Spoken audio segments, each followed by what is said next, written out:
When university came around, and like I remember sending resumes out first year university, and literally my wall was wallpapered with rejection letters. Like this was back in the day when you Right. actually mailed things, Yes. right? Yeah. And Yeah.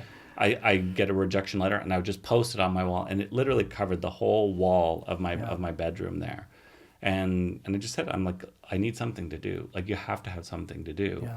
And so if I can't find a job, then I'll just make my job.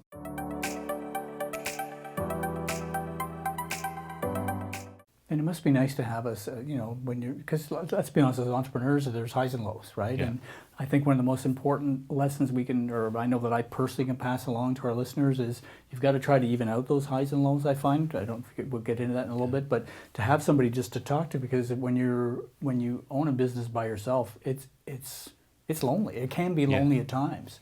Because when you're going through any of those, anytime you're in one of those valleys, it's who do you talk to about it? Yeah. You got to just soldier on, right? So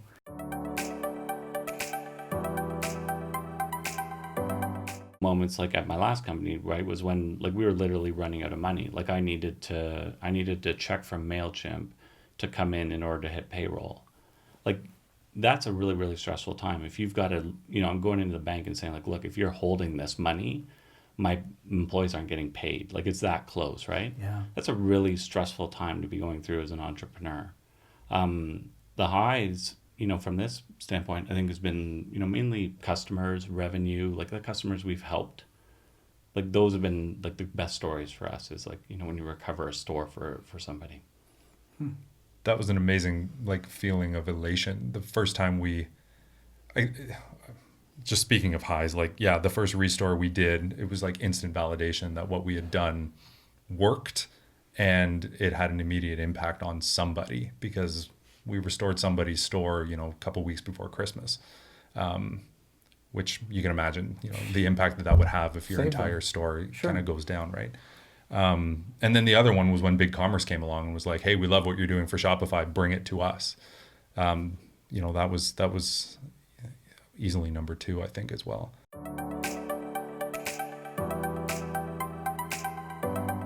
So I've been asked this a fair bit. The advice I give people is, give it 24-hour rule. Feel bad about it to a maximum of 24 hours, but then you got to move on. Because I find if I'm coaching entrepreneurs, if they just keep bringing that issue up over and over and over again, they haven't moved past it. Yeah. And they're spending so much mental energy, and it's tough enough doing what we do, creating companies and all the things that are a part of that.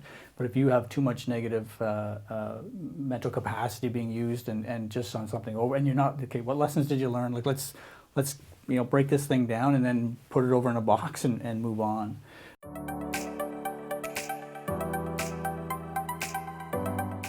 You've got a partnership. Is there any lessons you would like to pass along to our listeners that are in a partnership of maybe best practices or things you've discovered that makes it work for the two of you to be such good partners together? I think communication's a huge one. I agree with Mike. I think him and I, we share a lot of complementary skills. But at the end of the day, we're constantly talking to each other. We're constantly validating our own thoughts and opinions about the way the business is being run and ensuring that even if we're not in agreement, we each understand what perspective each one is bringing to the table. So for sure, like being able to keep that like constant communication alive is massive.